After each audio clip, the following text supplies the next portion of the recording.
আলোচনার বিষয় একটু দীর্ঘায়িত করতে পারবো। বিকেলে অনেক সময়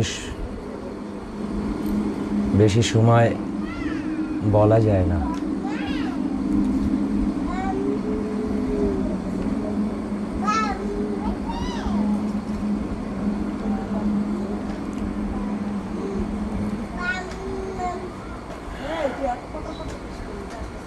এখন যে গুণের উপাসনা হলো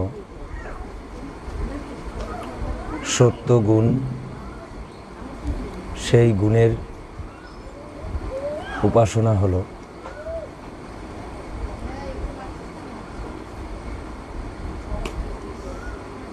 আমাদের মনে রাখতে হবে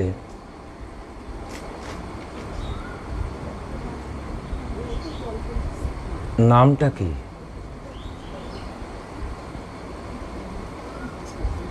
মনে রাখতে হবে নামটা কি? সত্য।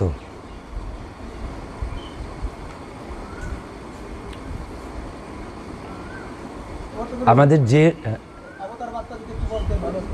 হ্যাঁ বলবো তা আমরা সত্য, ধর্মের নাম হচ্ছে সত্য।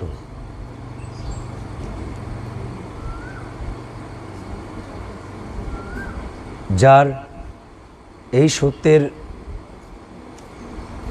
চারটে স্তম্ভের উপরে দাঁড়িয়ে আছে। সাকার উপাসনা নাই, যোগ সাধন নাই, জাতিভেদ নাই, নির্বাণ অর্থাৎ ঈশ্বরে লীন হওয়া নাই, মানে আমি পরমেশ্বর, এগুলো নেই, হয় না। সত্যি এগুলো নেই, মিথ্যা এগুলো আছে। তাই আর একটা ব্যাপার, এতদিন ধরে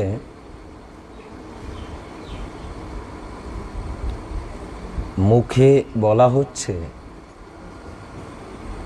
আমরা সত্যের পূজারী। সত্যের পূজারী হতে পেরেছে কজন?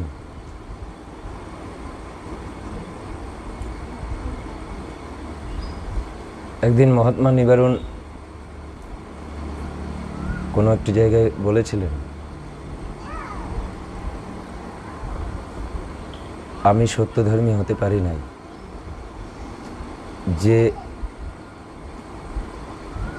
যে প্রেম গুণে একত্ব পেয়েছে, যে সমাগুণে একত্ব পেয়েছে, সে যদি বলে আমি সত্যধর্মী হতে পারি নাই, আর এখন কিছু সংখ্যক মানে মানুষ সামান্য দীক্ষা পায়নি, তারা বলে আমরা সত্যধর্মী।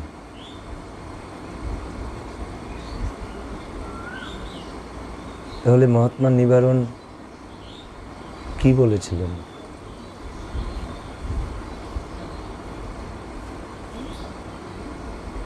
মহাত্মা নিবারণ কি বলেছিলেন? ওটা কি? ওটা বোধহয় কিছু না, না?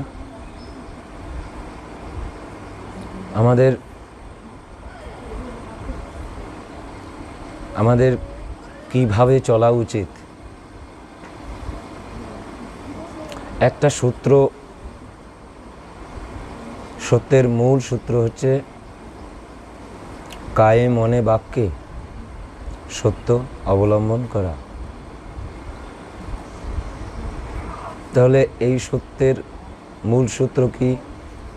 কায়ে মনে বাক্যে সত্য অবলম্বন করা। তাহলে আমি যেই দিন গুরুকে স্বীকার করেছিলাম, আজ থেকে তোমার চরণ লাভ করলাম, সত্য ধর্মে প্রবেশ করলাম। তার মানে প্রবেশ করলাম মানে এবার সত্যের পথে আমি চলবো, তাই তো? তারপরে যদি সে গুরুর কথা না শুনে নিজের স্বাধীনতা ব্যবহার করে অপকর্ম করে,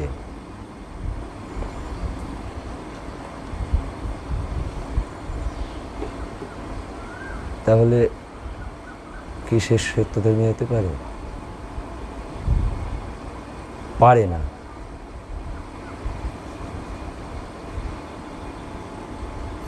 তা আমাদের মনে রাখতে হবে, এসেছি যখন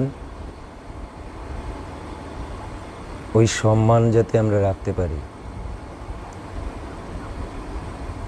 সত্যের একটা সম্মান তো রয়েছে, সেই সম্মানটা যদি রাখতে পারি না, হ্যাঁ লাঞ্ছিত তো হতেই হবে। তুমি সত্যের সাধনায় আছো আর চারিদিক দিয়ে লাঞ্ছিত হবে না, এটা হতে পারে না। পৃথিবীতে যারা যারা সত্যের পুজো করেছে তারা এতটাই লাঞ্ছিত হয়েছে, না খাইয়ে রেখেছে, বিষ খাইয়ে তা আস্তে আস্তে করে মৃত্যু দিকে যাতে চলে যায়, সেগুলো করা হয়েছে। বিষ খাইয়ে মেরে ফেলা হয়েছে সত্যের পূজারীকে। ভাবলে অবাক হতে হয়। তুমি সত্যের পথে চলবে আর তোমাকে লাঞ্ছিত হতে হবে না, এটা তো হয় না বাবা। হ্যাঁ, এক একজনের লাঞ্ছিত এক এক প্রক্রিয়ায় হয়, সবার লাঞ্ছিত সমান না। যে যত উন্নতির দিকে ধাবিত হবে তার লাঞ্ছিতর সংখ্যাটা কিন্তু ক্রমান্বয়ে বাড়তে থাকবে।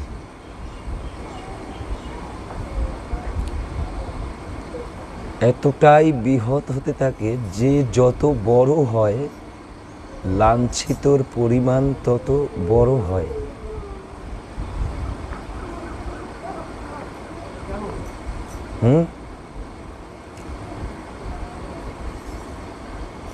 এটা চিরসত্য।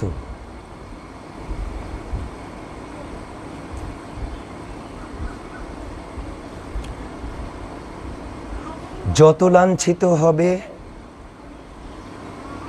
তত বুঝবে তোমার উন্নতি হচ্ছে। নিজে তো বোঝা যায় না,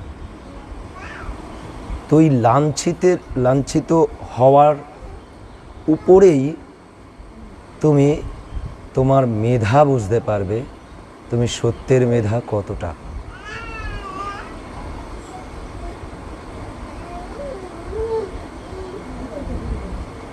হ্যাঁ, সত্যের কাছে নত স্বীকার করতেই হয়। আজকে তুমি করো বা নাই করো, কালকে তোমাকে সত্য মানতে হবেই। যাকে মেরে ফেলেছিল সবাই মিলে, তার সত্য সবাইকে পরে আবার মানতে হয়েছে।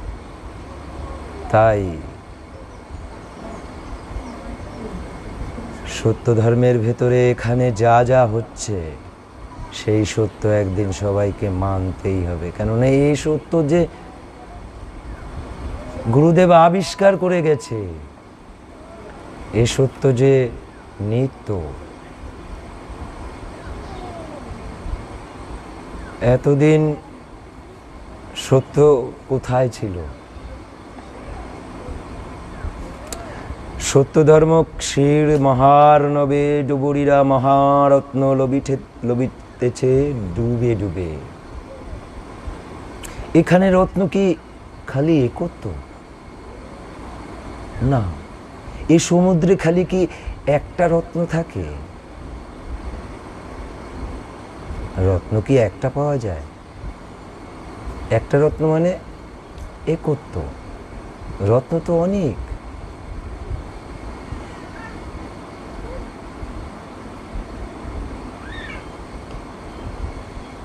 গুরুদেব যে নিজে হাতে গুরু পুজো সব গান লিখে গেছে, তা এতদিন হয়নি কেন? এ রত্ন কিন্তু পাওয়া গেল এই 100 দিনের মহা অধিবেশনে। পরমপিতার অসীম করুণায় তার সন্তানকে যাতে সকলে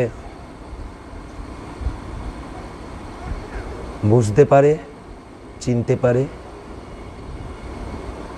এবং একটি সূত্র বলি, গুরু ভক্তি পার করিলে প্রেম পারেতে মেলে। গুরু ভক্তি যদি গুরু ভক্তি পার যদি করা যায়, তাহলেই পরমপিতার সঙ্গে সাক্ষাৎ হবে। ভক্তি পরাকাষ্ঠা না হইলে প্রেমে পরিণত হয় না। তাহলে গুরুদেব যে গুরু আহ্বান লিখে গেছে, গুরু পুজোয় গুরু আহ্বান গুরুদেব লিখে গেছে। গুরুদেব গুরু শ্রেষ্ঠতা সূচক সঙ্গীত এতদিন সবাই পেয়েছে, ওটা বুঝতে পেরেছে, খুব বুঝতে পেরেছে। ওটা শ্রেষ্ঠতা সূচক, কেননা ওখানে শ্রেষ্ঠ শব্দ লেখা রয়েছে। যাই হোক, আর কিছু তো পেল না এতদিন ধরে। তারপর নির্বেদজনক সঙ্গীত, গুরু নির্বেদজনক সঙ্গীত রচনা করে দিয়ে গেছে গুরুদেব। গুরু মনের প্রতি, গুরু জনের প্রতি, আবার গুরুজনের প্রতি একটা লেখেনি।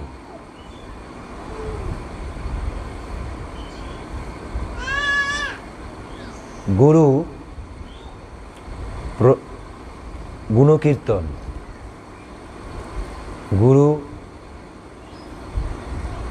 পাপ হইতে, গুরুর কাছে পাপ হইতে মুক্তির জন্য প্রার্থনা মূলক সঙ্গীত, গুরুর কাছে গুণের জন্য প্রার্থনামূলক সঙ্গীত,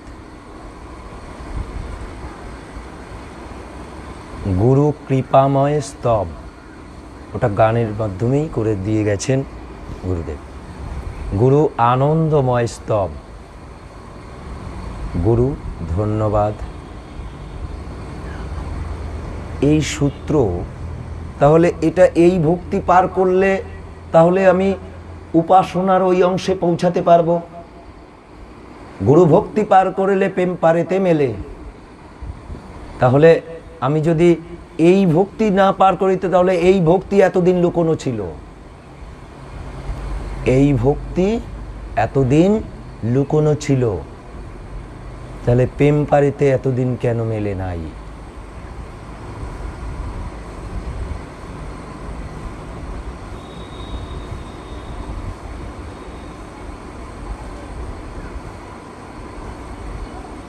তাই একটি কথা বলি, কেউ যদি আত্মোন্নতি চায়, অনায়াসে আত্মোন্নতি সম্ভব। সত্যি যদি আত্মোন্নতি চায়, তারা এখানে আসবে।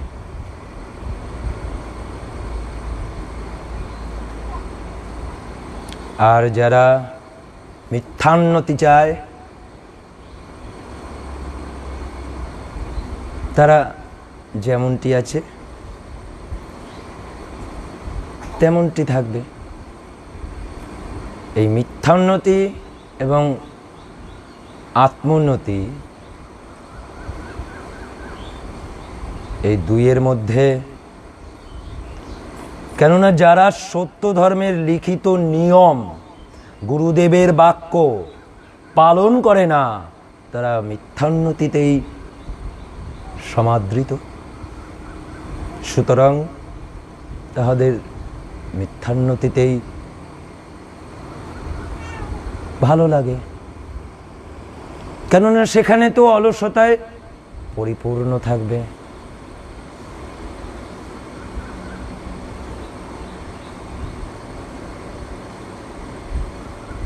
সেখানে কল্পনায় ভাসা যায়, মিথ্যাতে যখন পরিপূর্ণ, যাই হোক।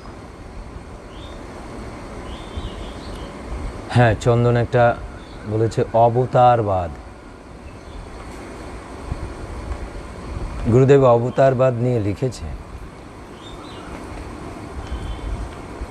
সাবধান, রূপক নিয়ে প্রাচীনকাল থেকে রূপকভাবে এই অবতারকে লেখা লিখে লিখে তারা রেখেছে। ওটা রূপকভাবে, এই রূপকটা বোঝে না।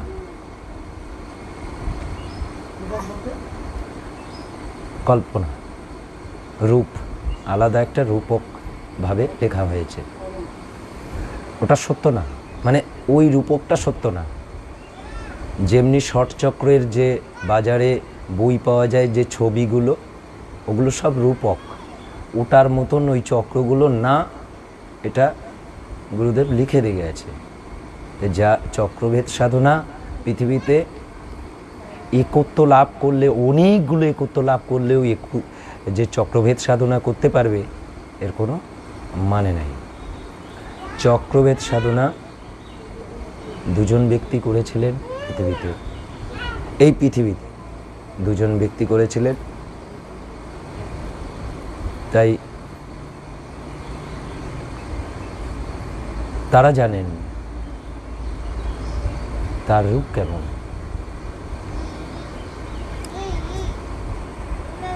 এবার বলি, গুরুদেব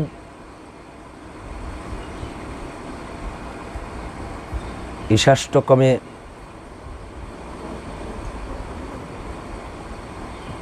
সেখানে প্রণব নিয়ে অনেক কথা হয়েছে না, সেখানে কোন দেবতার সঙ্গে কোন দেবতার অভেদ হয়েছিল এবং কোন দেবতার কতটা গুণে উন্নত হয়েছিল এবং সমতুল্য গুণে উন্নত হয়েছিল, সেগুলো বলে দিয়ে গেছে। সেগুলো কি তোমরা শুনেছ?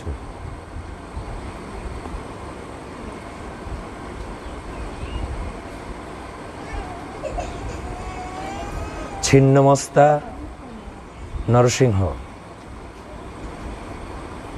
দুজনে যে গুণে পরমপিতা লাভ করেছে, সে কথা ওখানে বলেছে গুরুদেব। তাহলে ওনাদের গুণ সমান। যেমন যীশু খ্রিস্টের সঙ্গে মহাত্মা নিবারণ সমান,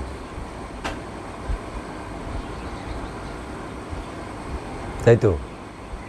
সমাগুণ সমাগুণ, ওখানে কিন্তু ওগুলো পেয়ে যাবে সব, যারা যারা ওখানে ছিল, যারা। তাহলে ওই যে রূপক বলছে, রূপক বিষয় এরকম না। একজনের নাম পদ্মলোচন, একজনের নাম পদ্ম। এবার পদ্ম বললে কি তাকে পদ্মের মতন এঁকে রাখলাম, সে দুটো পা বানালাম আর দুটো হাত বেরিয়ে গেল, এখন পদ্ম হাঁটে। তা এরকম কি নামটা পদ্ম দেওয়া হয়েছে, মানে কি পদ্মের মতন দেখতে সে? এতদিন ধরে তাই হয়েছে তাই। হনুমান, তার মানে ওই গাছে ঘুরে বেড়ায়, একটা লেজ দেওয়া, মুখখানা ওই রকম, হনুমান মানিয়ে দিলাম, নাম ছিল হনুমান। এবার বুঝেছ রূপকটা কিভাবে হয়েছে? ওটা কিন্তু সত্য, কিন্তু লেখনির দ্বারা ওই যে লিখেছে, লেজ দিয়ে লঙ্কা পুড়িয়েছে।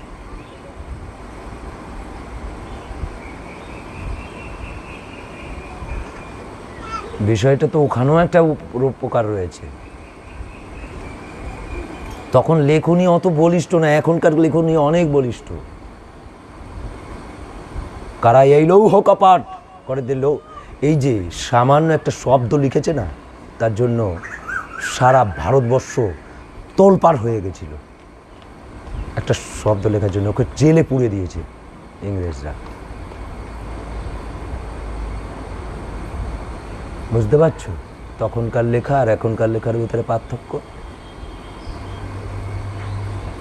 তখন লিখতে পারতো না কতটা, তাও তো লিখেছে, লিখে তো গেছে যেভাবেই হোক না কেন। যে কুর্ম অবতার, আরে ওনার নামটা ছিল কুর্ম, তো উনি মাগুর মানে কুমির না। আরে অবতার বলতে যে গুণে পরমপিতার কোনো একটি গুণে পরমপিতাকে দর্শন লাভ করেছিলেন, সেই গুণের অবতার। এখানে রূপক কি হয়ে গেল?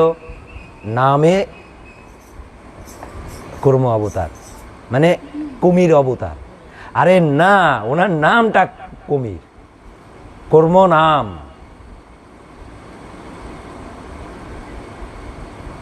কর্ম হচ্ছে নাম, নরসিংহ ওনার নাম ওটা। তাহলে আমি মানুষের মতন এটা বানালাম, সিংহের মতন মুখ বানালাম, এগুলো কি?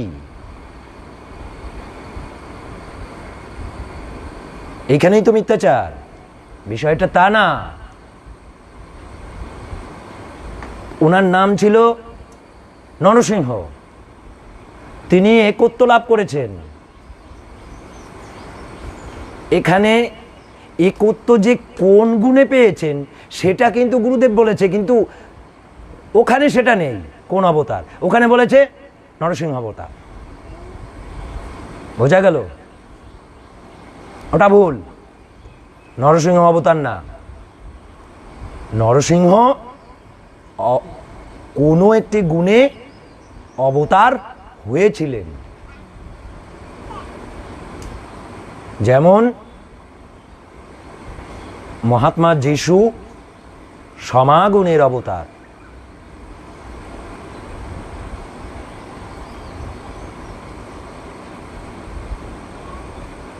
কৃষ্ণ, মহাত্মা কৃষ্ণ শক্তিগুণের অবতার।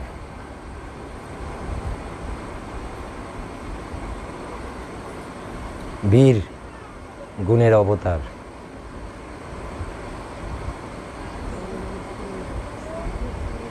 এটা বুঝতে হবে আগে। এখন নামটা দিয়ে যদি বানিয়ে দেওয়া হলো অবতার, নামটা দিয়ে অবতার না,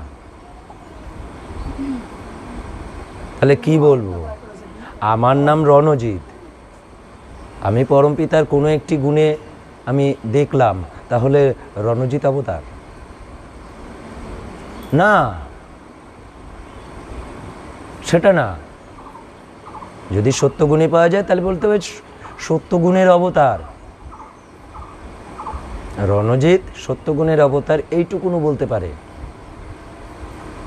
মহাত্মা গুরুনাথ সত্য গুণের অবতার, মহাত্মা গুরুনাথ প্রেম গুণের অবতার, মহাত্মা গুরুনাথ পবিত্রতা গুণের অবতার, মহাত্মা গুরুনাথ সরলতা গুণের অবতার। তিনি বহুগুণের অবতার, উনি একটা দুটো গুণের অবতার হননি, বহু গুণের অবতার তিনি হয়েছিলেন। আশা করি অবতারগুলো বোঝা গেছে। হ্যাঁ, ব্যাপার একই, ব্যাপার একই। বরাহ নাম তার। আবার বরাহের মানে যদি বলা যায় তাহলে কচ্ছপ, ওই বরাহ মানে শূকর। তা বরাহ মানে শূকর, একজনের নাম বরাহ,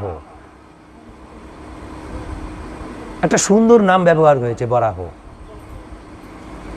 ওনার নাম বরাহ ছিল, তাহলে এখন তাকে শূকর বানিয়ে দেওয়া হলো, শূকরের মতন সে দেখতে। সেই সময় ওই রকম অবতার হয়েছিলেন। এটা সম্পূর্ণই রূপক। ওখানে যেভাবে লেখা হয়েছে সেই লেখা উদ্ধার করা সবার পক্ষে সম্ভব না। লেখা এনে দাও, আমি দেখে দিচ্ছি যে এই লেখাটা এইভাবে লেখা। গুরুদেবের লেখায় এমন এমন জায়গা আছে, মানে ওটা বুঝতে গেলে ওই আগেরটা পরে দিয়ে এমনভাবে লেখা হয়েছে তোমার বুঝতে অবস্থা খারাপ হয়ে যাবে। কে ঠিক তো? তুমি বুঝতেই পারবে না ওটা কি বলছে। আগের লেখাটা পরে সামনে নিয়ে চলে এসছে, নিয়ে এসে সেটাকে এমনভাবে উল্টিয়ে বলছে।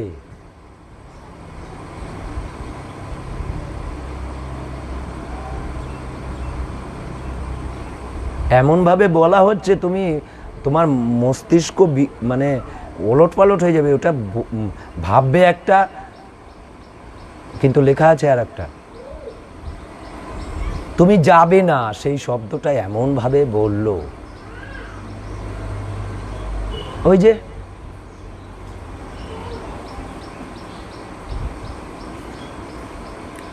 সত্যধর্মের লিখছে না ধর্মার্থীর কর্তব্যে, এই জন্য তো সকলে সত্যধর্ম এইখানে সব ভজঘট পাখি ভাবে। আগে পরে কিছুতে প্রয়োজন অনুসারে, সত্যধর্মীদের প্রয়োজনই নেই। প্রয়োজন অনুসারে সত্য ধর্মের প্রয়োজনই নেই, কেননা গুরুদেব তো বলেই দিয়ে গেছে, গুরু পুজো ভিন্ন কাহারও পুজো করিবে না। কল্পনা মাত্র মিথ্যা, মিথ্যা মাত্র পাপস্পর্শ হয় জানিবে। উহা অপসারণপূর্বক মানে ফেলে দিতে বলেছে। ওসব করলে নরকে যায়, গানে লিখেছে। তারপরে তিনি কিভাবে লিখবেন? তিনি লিখছেন প্রয়োজন অনুসারে। তোমার প্রয়োজন যদি হয়, গুরু তোমাকে নিয়ে যাবে রাস্তা দিয়ে, কোথায় তুমি গন্তব্যস্থলে যেতে চাও তোমাকে নিয়ে যাবে, গুরুর হাত ধরে তোমাকে নিয়ে যাবে। এখন গুরুকে ধরে রয়েছো, আর একজনকে জিজ্ঞাসা করছো ওই রাস্তাটা কোন দিকে। গুরু কিন্তু তোমাকে নিয়ে যাচ্ছে, তুমি আর একজনকে জিজ্ঞাসা করছো ওই রাস্তাটা কোন দিকে, ওই দিক দিয়ে যাবো কি করে। রাস্তায় যেতে যেতে তুমি অনেককে জিজ্ঞাসা করলে।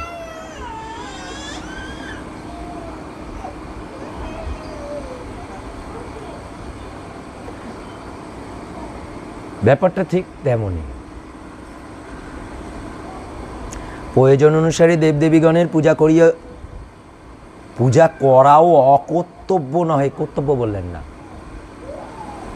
কি করে লেখা বুঝবে?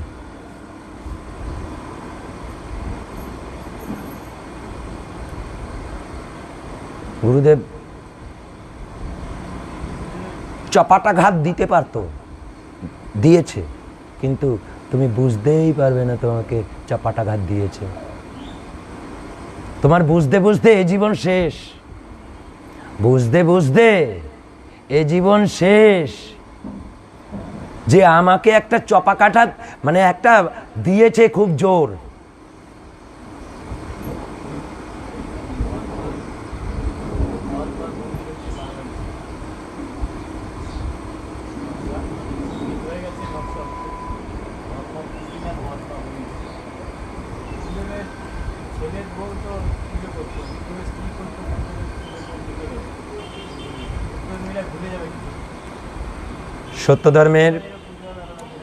সত্যধর্মের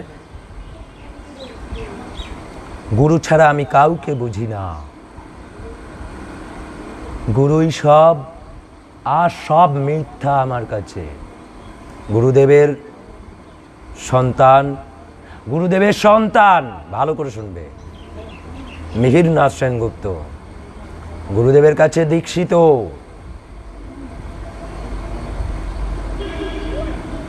গুরুদেব চলে যাওয়ার পর মহাত্মা নিবারণ তাকে ডেকে এনেছে, বলেছে মিহিরদা, দাদা ডাকতো, দাদা উপাসনার কথা বলো, আমি বীজ মন্ত্র ভুলে গেছি। কোনো উন্নতি হয়েছে? এখানে উন্নতি প্রধান, কে কার? কেউ না। মহাত্মান গুরুনাথের কি বংশধর, কে কার কি, ওসব দিয়ে এখানে সত্য ধর্মের কোনো বিষয় নেই। আর তার স্ত্রী ওসব কিছু না। যে উপাসক হতে পারে নাই, উন্নতি তেমনটি কিছুই করতে পারেনি, তার স্ত্রীর কথা শুনতে হবে। সে গুরুদেবের পুত্রবধূ হোক গিয়ে, তাতে কিছু আসে যায় না। আমার কাছে গুরুই প্রধান, গুরু যা বলে দিয়ে গেছে সেগুলোই মানতে হবে। আর যারা এখানে, সে গুরুদেবের পুত্রবধূই হোক আর গুরুদেবের সন্তানই হোক, এখানে কাউ স্থান নেই। এখানে কারো স্থান নেই। এখানে পরম্পরা গুরু নাই, বংশ পরম্পরা গুরু নাই। সাবধান, রক্ত দিয়ে কিছু হয় না। গুণে উন্নতি না করতে পারলে, রক্ত ধুয়ে ধুয়ে জল খেলে কিছু হবে না।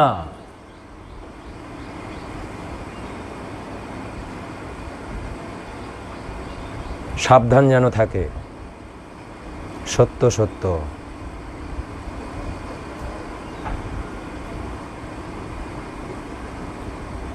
যারা আগুন নিয়ে খেলবে তাদের পুড়তে হবেই, জেনে রাখো। সত্যের আগুনে তাদের ছাই হতেই হবে। মিথ্যা।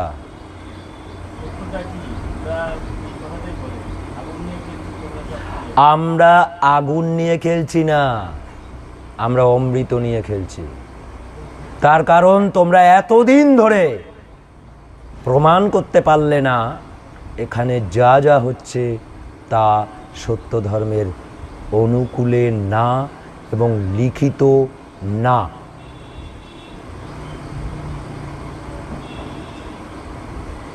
এটা তো কেউ প্রমাণ করতে পারলো না। এখানে যা হচ্ছে তা সত্য ধর্মের সমস্ত লিখিত পদ্ধতি অনুযায়ী হচ্ছে।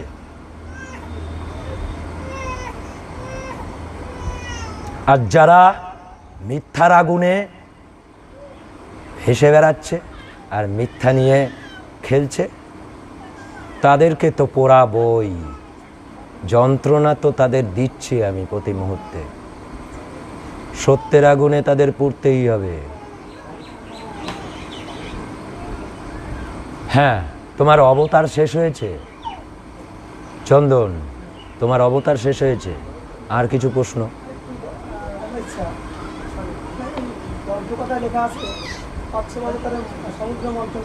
আমি বললাম তো এগুলো তোমাকে, কি বলছি? সমুদ্র বলতে কচ্ছপ তো অবতার হয় না। আমি তো তোমাকে বললাম যে যে কুর্ম অবতার, বরাহ অবতার, এই যে অবতার, বরাহ অবতার না, উনি বরাহ বলে কোনো গুণ নাই, ওভাবে ওরমভাবে গুণ না।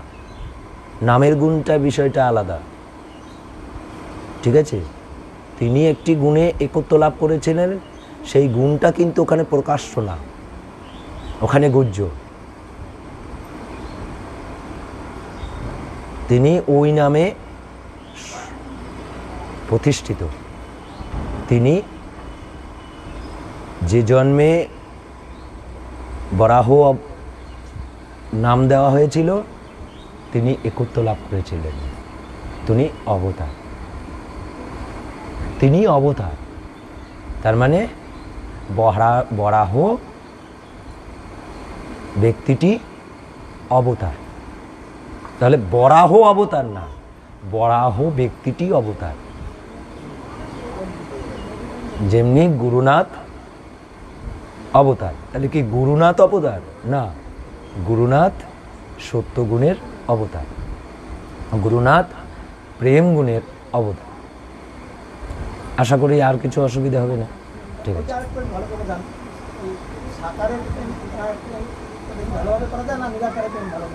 আচ্ছা আচ্ছা, বেশ।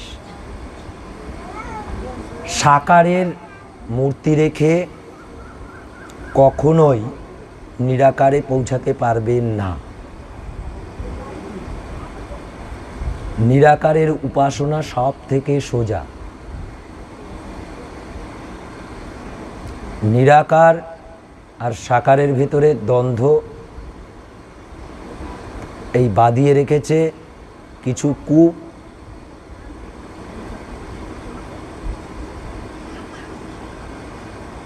স্বার্থন্বেষী মানুষ এটা প্রচলন করে, তারপরে থেকে এগুলো হতে থাকে। সারা পৃথিবীময় এটা বিচরণ করে তাদের জন্য। ধর্মের পীঠস্থান সারা পৃথিবীতে, ধর্মের পীঠস্থান ভারতবর্ষ। এখানে ধর্মের গবেষণা প্রাচীনকাল থেকে হয়ে এসছে, যার কোনো মাপকাঠি নেই। এই গবেষণা বহু আগের থেকেই চলছে যে আদৌ আমরা জন্মগ্রহণ করলাম কেন, উদ্দেশ্য কি, আমরা কিভাবে সুন্দরভাবে চলব, জীবনশৈলী সুন্দর হবে, সেটা কিসের মাধ্যমে, এই নিয়ে গবেষণা।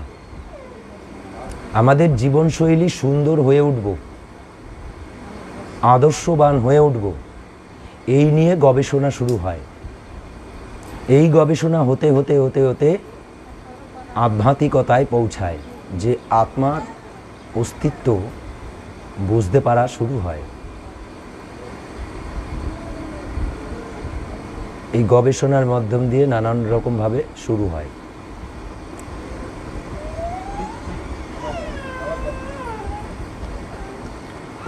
এক একটি সময়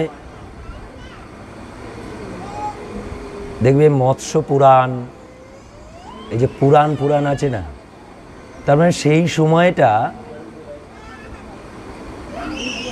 ওই সম্প্রদায় ভক্ত যারা, তারা গবেষণায় ছিলেন।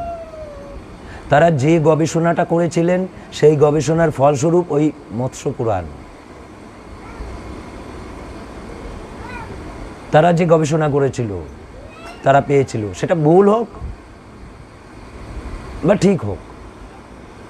বললাম না তখনকার লেখনী অত বলিষ্ঠ না, এখনকার লেখনী অনেক বলিষ্ঠ। তোমাকে বোঝানো খুব সহজ, কিন্তু তখনকার লেখনী তোমার বোধগম্যের বাইরে। ছাগ লিখেছে, এখন তুমি তো ছাগ মানে জানো, ছাগল।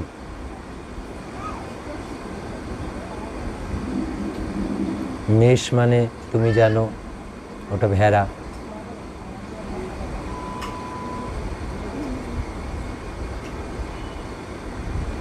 লোভ মানে মেষ।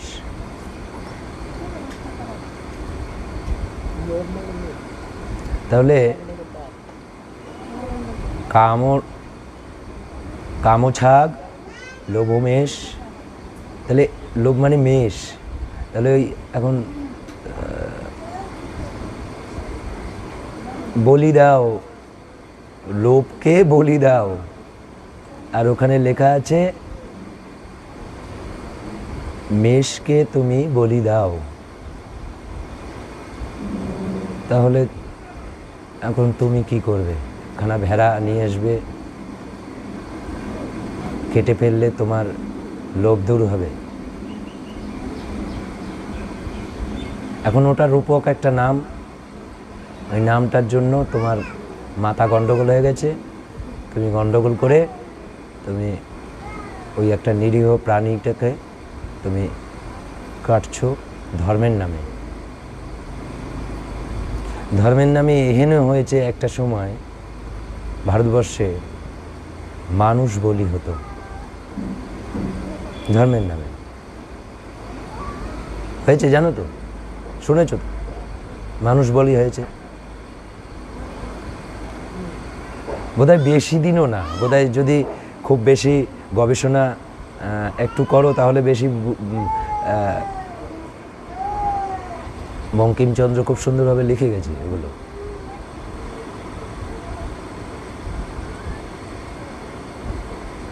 অনেক ইতিহাস বঙ্কিমচন্দ্র লিখে গেছে।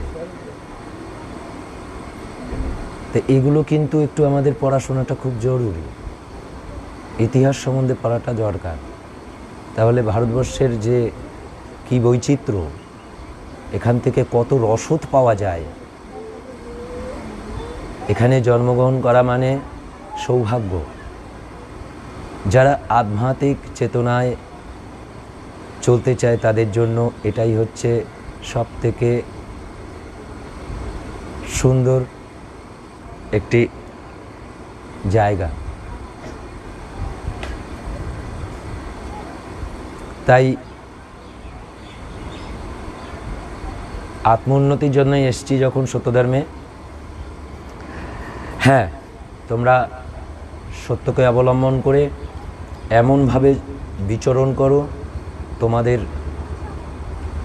কেউ পরাস্ত করতে পারবে না। সত্যেরকে কেউ ওইভাবে, সত্যকে নত করা যায় না, সত্যের মাথাকে কখনো নত করা যায় না। কেউ করতে পারেনি, করতেও পারবে না, এসে নিত্য। তাই সবাইকে এই অনুরোধ জানাই, আপামর সবাইকে অনুরোধ জানাই, গুরুদেবের এখানের কি হচ্ছে দরকার নেই। গুরুদেব যা যা বলেছে, সত্য ধর্মের যা যা নিয়ম আছে, সেইগুলো তারা নিজেরা নিজেরা খুলে দেখে একটু সেইগুলো পালন করলেই হবে, আর কিচ্ছু দরকার নেই। আমার উদ্দেশ্য সত্য ধর্মের যা যা নিয়ম সেগুলো যেন পালন হয়। এখানে কেন, এখানে সবাই নেই, বাইরে কেন? আমি কিন্তু বারণ করেছি। ঘরে কেন সবাইকে আসতে বলছি ভেতরে, সবাইকে আসতে বলছি ভেতরে।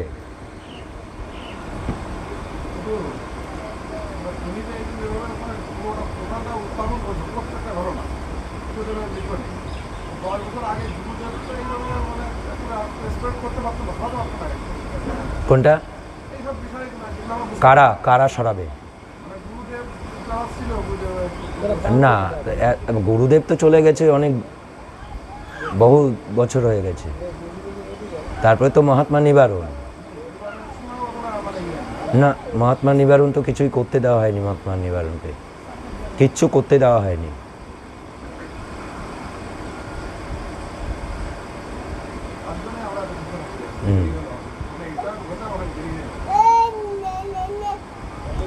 জেনে রাখো, গুরুদেব যখন আদেশ দিয়েছিলেন আমাকে, তখন বলেছিলেন তুমি আদিষ্ট হয়ে কাজ করো। তো হচ্ছে এখনই কাজ করো। তাই আমি বললাম এখন না, আমি 20শে অক্টোবর, তখন মানে প্রায় 7-8 মাস বাকি, তো আমি 20শে অক্টোবর থেকে কাজ করব। তো বলছে তুমি একা হয়ে যাবে, এখন হলে অনেক সোজা। সত্যি তখন সবাই বলে ফেলেছিল, আমি যাদের সঙ্গে ছিলাম তারা সবাই বলেছিল এখন দিয়ে দাও। তার মানে সোজা। আজকে যদি ওখানে থাকতাম তাহলে এইগুলো করতে পারতাম, সেটা পরমপিতা জানে। গুরুদেব তো পরীক্ষা করবেই আমাকে, ওখানেই তো বড় পরীক্ষা। কিন্তু আমি যখন বলে ফেলেছি সে কাজ আমি করব। তখন বলেছিল তুমি একা হয়ে যাবে, সত্যি একা হয়ে গেছিলাম। তো অসুবিধা কিছু নেই, ওটা করতে পেরেছিলাম বলে আজকে এইগুলো করতে পেরেছি, না হলে ওখানে থেকে আমি এগুলো কিচ্ছু করতে পারতাম না। প্রতিটা মুহূর্তে বাধা সৃষ্টি হতো, এটা করা যাবে না, ওটা করা যাবে না, ওটা করা যাবে না। কিন্তু এখানে তিল তিল তিল তিল করে তোমাদের হঠাৎ করে কোনো জিনিস তোমাদের দেওয়া হয় না, কেন তোমরা নিতে পারবে না। আস্তে আস্তে আস্তে আস্তে তোমাদের এই জায়গাটায় আনা হয়েছে। আজকে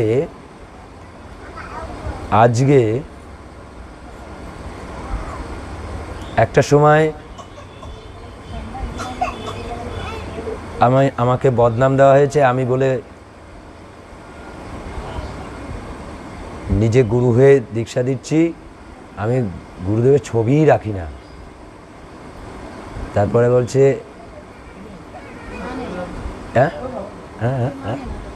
তারপর বলছে এহেন বলছে আমি মহাত্মা নিবারণকে মানি না। আচ্ছা, মহাত্মা নিবারণের ছবি রাখি না, কিন্তু সমস্ত জায়গায় ছবি কিন্তু আমার সোশ্যাল মিডিয়াতে দেওয়া আছে, পরীক্ষা করে দেখে নিতে পারে। সমস্যাটা এইখানে, যারা যারা এগুলো বলেছে তাদেরকে সেইগুলো দেখিয়ে দেওয়া হয়েছে। তারপরে এখন কিন্তু আমি কিন্তু মহাত্মা নিবারণ এবং মহাত্মা আদরমণির ছবিও পর্যন্ত রাখি না। আমি কেন রাখি না তা কিন্তু প্রমাণ করে দিয়েছে। এটা কি আগে তোমরা মেনে নিতে পারতে? প্রথম দিনই মানতে পারোনি, আজকে তোমাদের মানতে বাধ্য। গুরুকে সর্বোপরি রাখতে হয় মানে কি একটু উঁচুতে রাখতে হবে না। গুরু পুজো ভিন্ন কাহারও পুজো করিবে না, এই সূত্র। গুরুই সব আর সব মিথ্যা। গুরু পুজো ভিন্ন কাহারও পুজো করিবে না। তাই আমাদের এখানে গুরু পুজো ভিন্ন কাহারও পুজো হয় না। এটাই তোমাদের দিতে আমার সময় লেগেছে।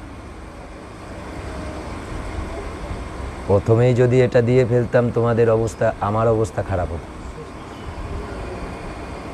আমার প্রতি তোমাদের একটা ভক্তি থাকতো কিনা সন্দেহ।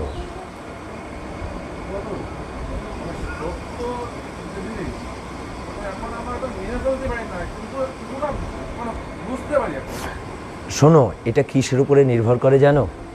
সেটা নির্ভর করে প্রচারকের উপরে।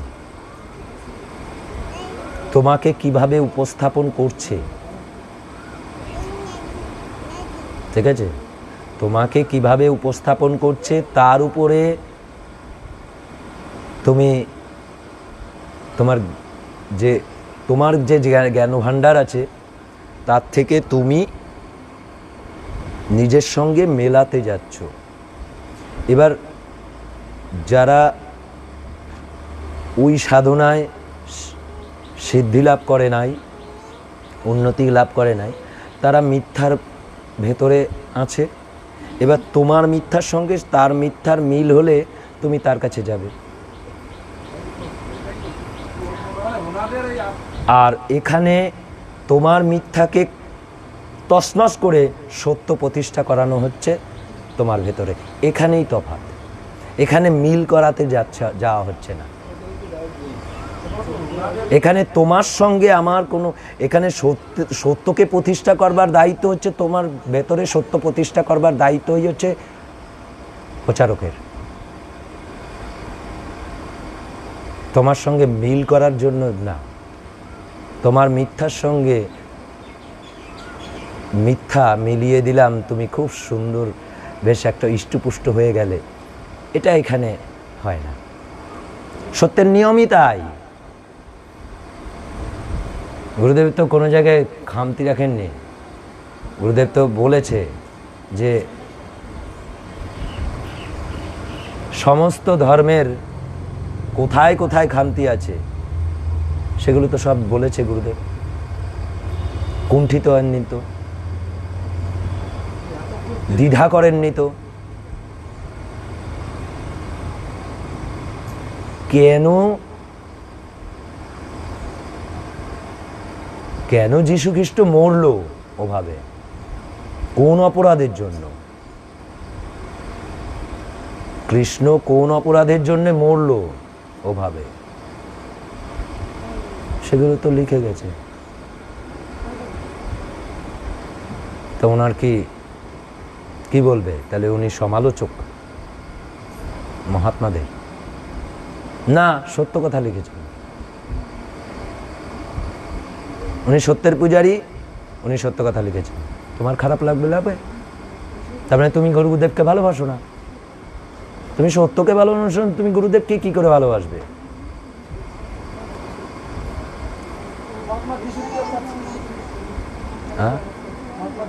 হ্যাঁ, ধর্ম ধর্ম সমন্বয় পড়ো, পেয়ে যাবে। ধর্ম ধর্ম সমন্বয় পড়ো, পেয়ে যাবে। এখানে দরকার নেই এখন, উদ্দেশ্য তো সেটা না। আমার তো টাচ করে দেওয়ার কথা, উদ্দেশ্য সেটা না। আমি তো ওইগুলো নিয়ে, আমি ওই সাবজেক্ট নিয়ে বসিনি।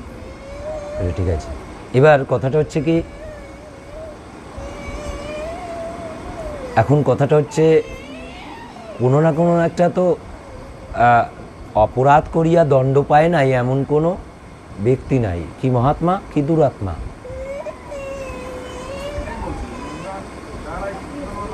তো এই যে বিষয়গুলো, এই বিষয়গুলো, হ্যাঁ, যন্ত্রণা কিন্তু প্রতি মুহূর্তে তাদের ভেতরে কুড়ে কুড়ে খাচ্ছে। এখানে যত যা হয় তাদের জন্য সেগুলো কিন্তু যন্ত্রণা হচ্ছে। যন্ত্রণা না হলে প্রণবটা বড় হলো কি করে? তার আগে তো হয়নি। এখন প্রণব বড় হচ্ছে, দেখেছো? ফুলে ফুলে চারিদিকে, দেখবে সোশ্যাল মিডিয়াতে, দেখে নিন। এখন ফুলে ফুলে বড় হচ্ছে, আরও কিছু ফুলবে সত্যের। আরে হয়, যারা মিথ্যাচার করে না তাদের কেমন যন্ত্রণা হয়? যন্ত্রণা নানান ধরনের আছে। নিশ্চয়ই কাটলে যে যন্ত্রণা, একটা ঘা হলে যন্ত্রণা, সব যন্ত্রণা তো নিশ্চয়ই আলাদা।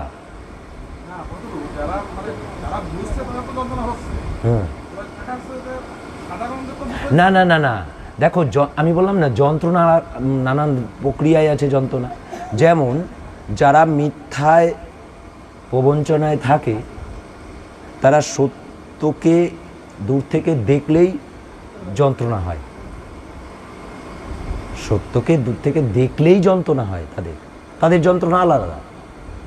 আর যারা সত্যকে অবলম্বন করেছে, আবার সত্য পেল, আর চারিদিকে যে মিথ্যা দেখছে, তাদের জন্য যন্ত্রণা হচ্ছে।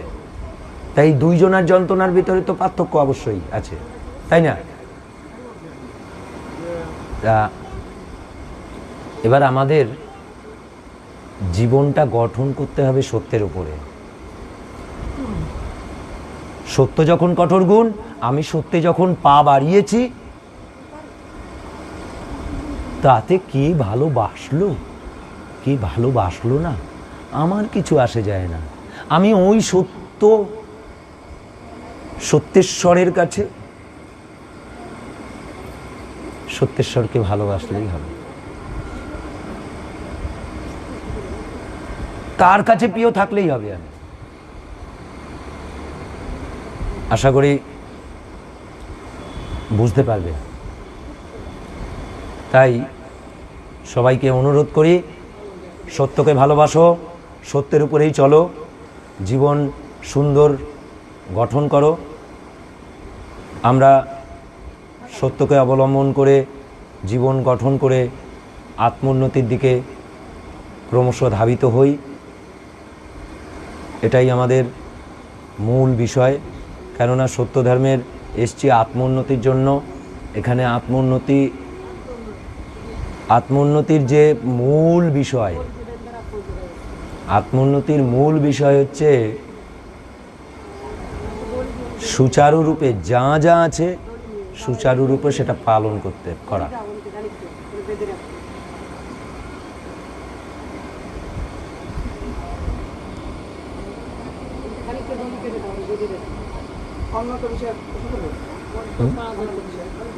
হ্যাঁ হ্যাঁ বলো। আমরা তো সাকারে বিশ্বাসী না, কল্পিত বিশ্বাসী। হ্যাঁ, সাকারে মানে কল্পিত বিশ্বাসী না। ও যেটা বলছিলে সেটা আর একটু ভালো করে বলতে হবে। এবার এই সাধারণ মানুষ বিভিন্ন জায়গায় মানব খরচ করে কল্পিত জায়গায়, সেগুলো ফলটা কেন হয়? এটা মিথ্যা জায়গা মানব করে এই অনেক এই করবে। আমি একটা কথা বলি, দাঁড়াও, এই আমি বলছি। দেখো,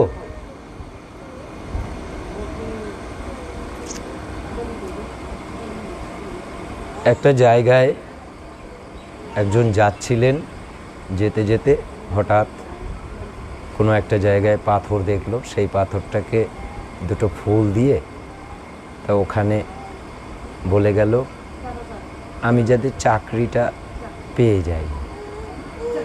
এবার ওই ফুলটা দিয়ে চলে গেছে, এবার চাকরিটা ও পেয়ে গেছে। তা ও প্রচার করলো যে আমি ওই পাথরটায় ফুল দিয়েছি, তা আমার চাকরি হয়েছে। আরে বাবা না, ও পড়াশোনা করেছে, ঠিক ঠিক জায়গায় ঠিক ঠিক কথাগুলো বলেছে, চাকরি পেয়েছে। ওই পাথরটা তো নিমিত্ত মাত্র, ফুলটা দেওয়ার নিমিত্ত মাত্র। এবার এইটাই ছড়িয়ে গেল। ছড়িয়ে যাওয়ার পরে ওখানে 1000 জন এসে মানত করলো। 1000 জন এসে মানত করলো, 1000 জনেরই ফল হয়নি। কিন্তু ওই যে একটা ফল সবাই শুনেছে, সেইটা দিয়ে এবার চলছে। 1000 জন, এবার 2000 জন এসে ওখানে মানত করলো। 2000-এর ভেতরে 3 জন আর হলো। আরে 3 জন আর কীভাবে হয়েছে সেটা আগে বোঝো। ওই পাথরটা কিন্তু আর ওই ফুলটা কিন্তু, হ্যাঁ হ্যাঁ। এবার আবার আর একটা ব্যাপার কি হচ্ছে, দেখো, আমার দরকার ওই জায়গাটা, আমার ওই জায়গাটা পাওয়া দরকার। একটা সিনেমা হয়েছিল এরকম, একটা জায়গাটা পাওয়া দরকার, কিছুতেই পাওয়া যাচ্ছে না। তখন কৌশল নেওয়া শুরু হলো, কি ওখানে পাথর ফেলো, গর্ত করো, গর্ত করে তার আগে বহুত দিন আগে একটা পাথর পুঁতে রাখা হয়েছে। তাই এইবার ওই গর্ত করা হচ্ছে, গর্ত করতে করতে ওই পাথরটা পায়, তখন ওই ফুল চন্দন দিয়ে তোমরা সবাই মিলে না ওইখানে পুজো করে কীর্তন করা শুরু করবে। হ্যাঁ, এই করতে করতে করতে করতে দেখা গেল ওইখানে বিরাট বড় মন্দির হয়ে গেছে। মন্দির হয়ে গিয়ে যার জায়গা সে প্রধান পুরোহিত, যে মনে করেছে ওই জায়গাটা আমি জবরদখল করব, যা বেন্দাই হয়েছে। কৌশল, তাতে মিথ্যা প্রবঞ্চনা যাই হোক, কৌশল, সত্যকে অবলম্বন করে না। আমি তো প্রমাণ করে দিয়েছি, সত্যকে অবলম্বন করে আমাদের ভারতবর্ষে মন্দির স্থাপন হয়েছে। সেটা বাংলাদেশেও করা যেত, আইন তো একই, ওটা বাংলাদেশেও হতো, কেন করেনি? আসলে মগজ থাকতে হয় তো, মিথ্যার মগজ যদি থাকে তখন মিথ্যার ভিতর দিয়েই চলতে হয়। সত্যের মগজ তো যদি থাকতো তাহলে সত্যের ভিতর দিয়ে চলতো। আমি তো প্রমাণ করে দিয়েছি, এই ভারতবর্ষে প্রথম সরকার দেয় সত্য ধর্মে মন্দির করবার জন্য, গুরু মন্দির করবার জন্য দিয়েছিল তো, কাটাগঞ্জে আছে তো, কাটাগঞ্জে গেলেই দেখতে পাবে সেই মন্দিরটি। 2 কাঠা জমির উপরে, 2 কাঠা সরকার দিয়েছে, ওটা কাউর জমি না, ওটা সরকারি জমি। ওই জমি কেউ কিচ্ছু করতে পারবে না সারা জীবন বসেও, জেনে রাখো। তা আগে ভারতীয় সত্যধর্ম মহামণ্ডল নামে ওটা রেজিস্টার করা আছে, ওই জায়গাটা রেজিস্টার ভারতীয় সত্যধর্ম মহামণ্ডল নামে। তারপরে ওই মহামণ্ডলের লোকজন আর কিছুই নেই, তারপরে ওই হ্যান্ডওভার করে এতে, তাই এখন সত্যধর্ম মহামণ্ডল নামে। যাই হোক, ইতিহাস ঘাটো পেয়ে যাবে, কেননা সেগুলো আমি জানি। সেখানে আমার দাদু ছিল।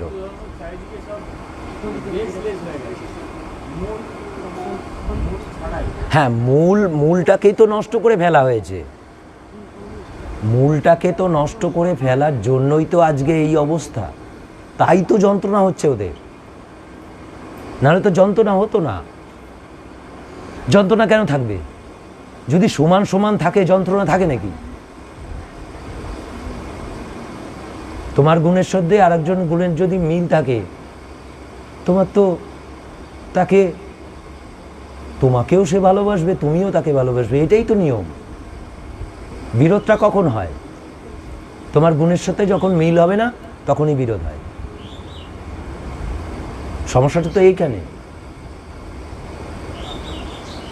তা আমাদের বুঝতে হবে,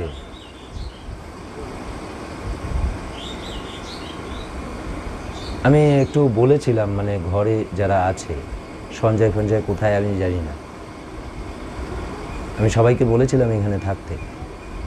আমি একটু আগের থেকেই উঠেছি, সবাইকে বলেছি এখানে, মানে আমার ওগুলো বারবার করতে ইচ্ছা করে না। আর একটা দিন তো আছে সামনে, সামান্য একটু উঁচু গলায় কথা বললে আমার গলা ভেঙে যায়, আমার গান করতে কষ্ট হয়, পরিচালনা করতে খুব কষ্ট হয়।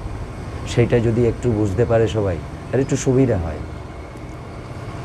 হ্যাঁ, আমি লুকোচুরি করতে ভালোবাসি না, লুকোচুরি করবো না। যা হবে তা থাকবে, থেকে যাক। আমি কি করি, করেছি। এদের তৈরি করতে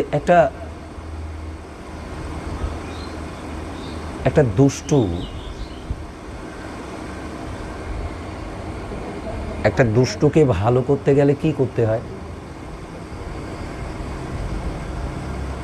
তাকে তো শাসন করতে হয় না, তাই না? শাসন করতে হয়। এবার শাসন দ্বারাই তো তাকে ঠিক করতে হবে। নাকি ওকে যদি আল্লাহ দিতে থাকে, তাহলে কি ও কি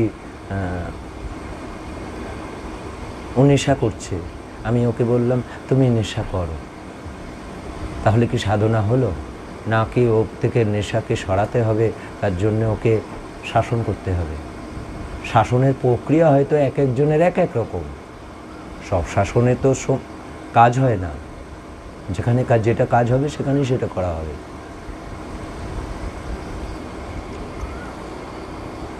সব বাড়িতে কি সঞ্জয়ের বাড়ির মতন করতে দেখেছো আমাকে? তোমার বাড়িতে করতে দেখেছো? সঞ্জয়ের বাড়িতে যেটা করি আমি করতে দেখেছো? তফাৎ এখানে। সঞ্জয়ের বাড়িতে যেভাবে আমি যা করি, সেটা কটা বাড়িতে করি? কেন করি? ও কিছুটা সমর্পণ করার জায়গায় গেছে। যে যত সমর্পণ করবে, সংসারকে গুরুর চরণে তুলে দেবে, সংসারের সার করবার চেষ্টা করবে, সেই সংসারে যদি কোনো রকম ত্রুটি হয়, কেননা এখানে চাইছি মন্দির, এখানে চাইছি মন্দির, এক একটা বাড়ি মন্দির হয়ে উঠবে। এখানে নোংরা কলুষিত চাই না। যেখানে গুরুদেবের পূজা হয় সেখানে তীর্থভূমিতে পরিণত হয়, যেখানে পরমপিতার উপাসনা হয় সেখানে তীর্থভূমিতে পরিণত হয়। সেই তীর্থভূমিতে আমি নোংরামি দেখব?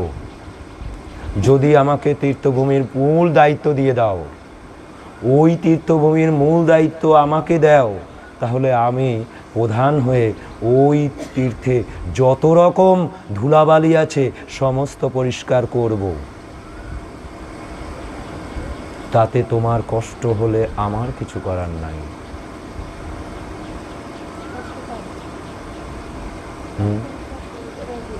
হ্যাঁ হয়। কে বলেছে? সঞ্জয় যেটা সহ্য করতে পারবে সেটা কয়টা বাড়ি সহ্য করতে পারবে বলো না? ওই তো পলিকে একটু বলেছি, পলির এখনো উজ্জ্বল মুখ নেই, ও এখনো মেনে নিতে পারেনি। এই তো পরিষ্কার দেখাচ্ছি, ওর হাসি মুখ আছে, দেখতে পাচ্ছ? অবশ্যই দেখো, দেখিয়ে দিলাম সামনে। ও এখনো মেনে নিতে পারেনি। ওকে যেটা করানো হয়েছে সেটা জোর করে করানো হয়েছে, ও নিজে থেকে করেনি কিছু। ও নিজে থেকে করলে ওর হাসি মুখ থাকতো, কিন্তু সেটা সঞ্জয়ের ক্ষেত্রে সেটা না।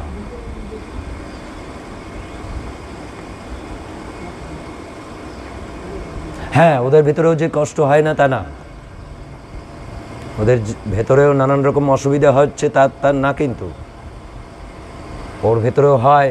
কিন্তু ওর একটা জিনিস আছে যে প্রবর্তক গুরু যখন করছে, তাহলে আমি বুঝি বা না বুঝি, প্রবর্তক গুরু ঠিক করছে আমাদের মঙ্গলের জন্য। একটু অন্তত কিঞ্চিত পরিমাণ হলেও এইটুকুনো ওর ভেতরে হয়েছে। হ্যাঁ, পুরোপুরি হয়নি।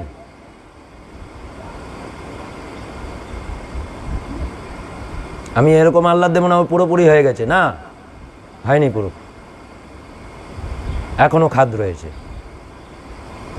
খাদ দূর করতে হবে, সময় লাগবে। খাদ দূর করতে সময় লাগে। আসলে কি নিজেকে সমর্পণ করা এত সোজা বিষয় নাকি? হ্যাঁ, কি মানব সোজা? যে নিজেকে সমর্পণ করতে পেরেছে জানবে সে গুরুকে সার করতে পেরেছে। গুরুকে গোপন করলে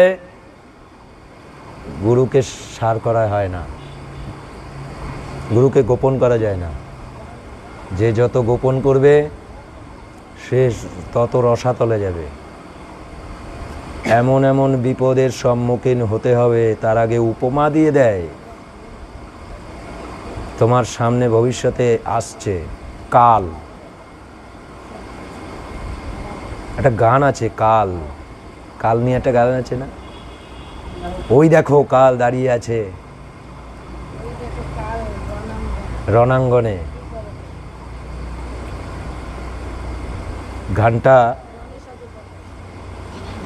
গানটা শিউরে ওঠে গানটা পড়লে।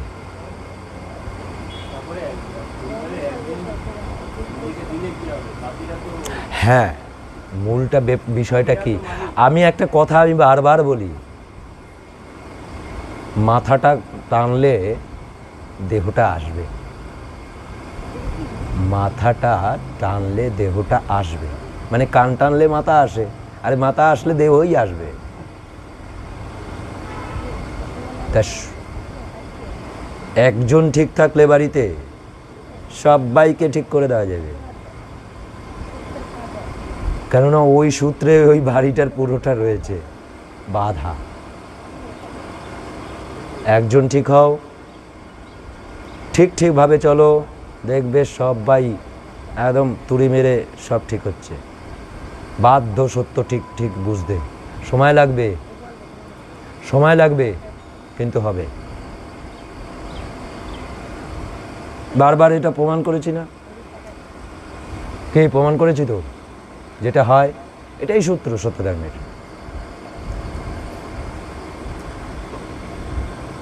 আর যেটা করি না, আমি যেটা করি সেটা করি সম্মুখে করি। যেমন এদের আবার এই যে মানে ন্যানদানের চুবা ছিল, হ্যাঁ, এদের বাড়িতে ন্যানদেনে না মানে চুবানো ছিল এরকম বহুত, মানে সে টপ টপ টপ টপ করে পড়তো ন্যানদেন। আপনি বাবাকে আপনি বলছে, স্বামীকে আপনি বলছে।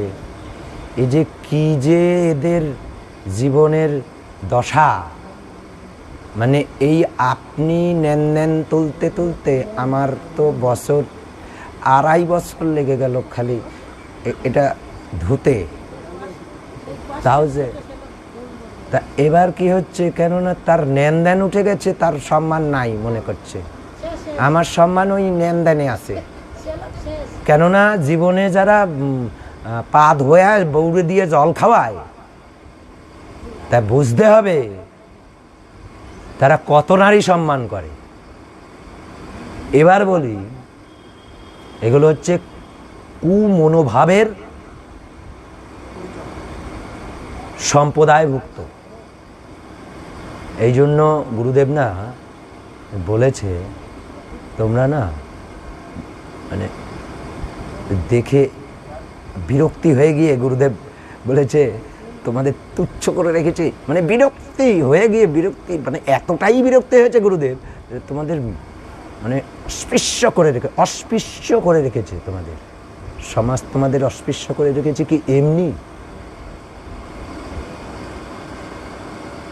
মানে অস্পৃশ্য মানে কি তোমাদের ছুলেও পাপ হয়।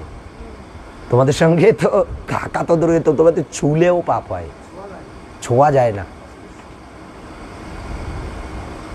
এই নমশূদ্র পরিবারের জন্য মানে সম্প্রদায় বলছে। আবার এই নমশূদ্র সম্প্রদায়ের ভিতর দিয়েই সত্য ধর্ম প্রচার হয়েছে। নিয়ম ছোট থেকে বড় হয়, সেই সূত্র অনুযায়ী পৃথিবীর যত ধর্ম হয়েছে ওই নিচু সম্প্রদায় থেকেই হয়েছে। সেই সম্প্রদায়কে উন্নতি করিয়ে নেওয়াটাই বিষয়। যাই হোক, তার জন্যে খারাপ বলবো না তা তো নয়। এই যে পলি ছাড়তে পারছে না, কি ছাড়লে কি হয়েছে, ধরে রেখে আমি কী করবো, ও নিয়ে যাবে উপরে ধরে রেখে ব্যাঙের মাথা করবে। আমার এই যে ভাষা বেরোলো ব্যাঙের মাথা, আসলে কি জানো, কষ্ট হয় এদের জন্য, ভাবলে অবাক হতে হয়। যখন শোনো, যখন হাতুড়ির বাড়িটা খাবে না, ফুলে আলু হয়ে যাবে বা ফেটে রক্ত বেরোতে থাকবে, তখন হাউতাস করবে। আবার যখন ওই আলুটা যখন কমে যাবে, সমান হয়ে গেল, আবার ভুলে গেল। এই তো ব্যাপার। যাই হোক,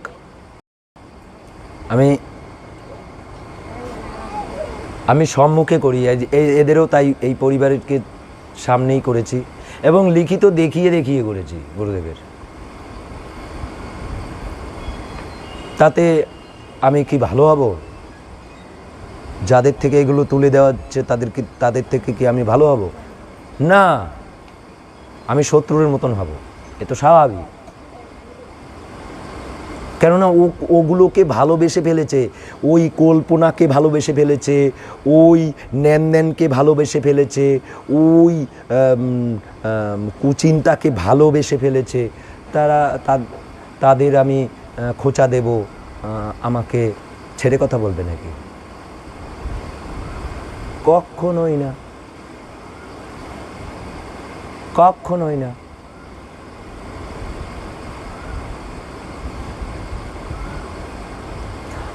আমি কর্তব্য জানিয়ে দেবো, সত্য ধর্মের এই কর্তব্য।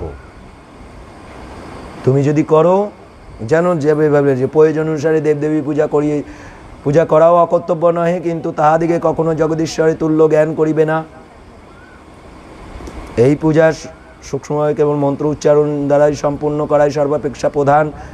যাহারা তৎপক্ষে অসমর্থ, তাহারা প্রতিমায় ঘটে পটে, অর্থাৎ প্রতিমায় ঘটে পটে পূজা করিতে পারে, কিন্তু ইহা অধমকল্প, নিম্ন স্তরের কাজ করলে ওই নরকেই যেতে হয়। ওইখানে বলেছে নিরয়। অধর্মেরে ধর্ম ভেবে অনেকে যায় নিরয়।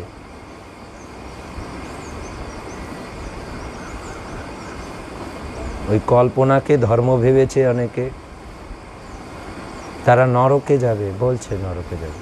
আমি বলিনি, এখন এটা তুলে ধরেছি, তাই যেখানে এখানে বলেছে নরকে যাবে। তাই যারা সত্যধর্মীদের বলছি, কিন্তু এটা বাইরের মানুষকে বলছি না আমি, তারা যেটা করছে, তারা না জানুক, জেনে করুক না জেনে করুক, তাদের ব্যাপার। আমি তাদের ধর্ম নিয়ে কোনো কথা বলছি না। যারা বলছে যারা বলছে, হ্যাঁ, যারা বলছে আমরা সত্যধর্মী, আমি তাদেরকে বলছি কল্পনা মাত্র মিথ্যা, মিথ্যা মাত্র পাপস্পর্শ হয় জানিবে। যারা ওই সব মূর্তি আবার বসিয়ে নিয়ে সত্যধর্মের নামে উৎসব করছে, আমি ওই সেসব কুলাঙ্গারদের বলছি।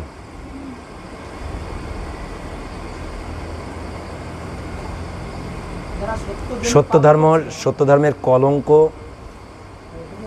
যে কলঙ্ক বসিয়েছে সেগুলো বলছে নরকে যাবে। গুরুদেব বলেছে নরকে যাবে বলে আমি না জানেন, যারা সত্য জেনেও ভুল করছে, বাড়িতে আমাদের যারা তথাকথিত সত্যধর্মী, তারা তো সত্যটা জেনে শুনেছে, তারাও বিভিন্ন মূর্তি রাখছে, তারা বলে তাকে ফেলবো, ফেলানোটা দেখছি না। তারা না না না না না না না না না না আমি একটা কথা বলি, শোনো শোনো, তাদেরকে সেই রকমভাবে বোঝানো এখনো হয়নি। তাদেরকে নিয়ে আসবে, আমি বুঝিয়ে দেব। আমি বলছি, কথা দিচ্ছি, তারা ফেলে দেবে। না না, তারা, আরে না, তারা নিয়মিত এখানে থাকতে হয়। আমি বলেছি এখানে আসতে হবে, এখানে থাকতে হবে। তোমরা কি এখানে এখানে তোমরা ছিলে, তোমরা কি কল্পিত দেবদেবী ছবি মূর্তি বাড়িতে রাখো নাই?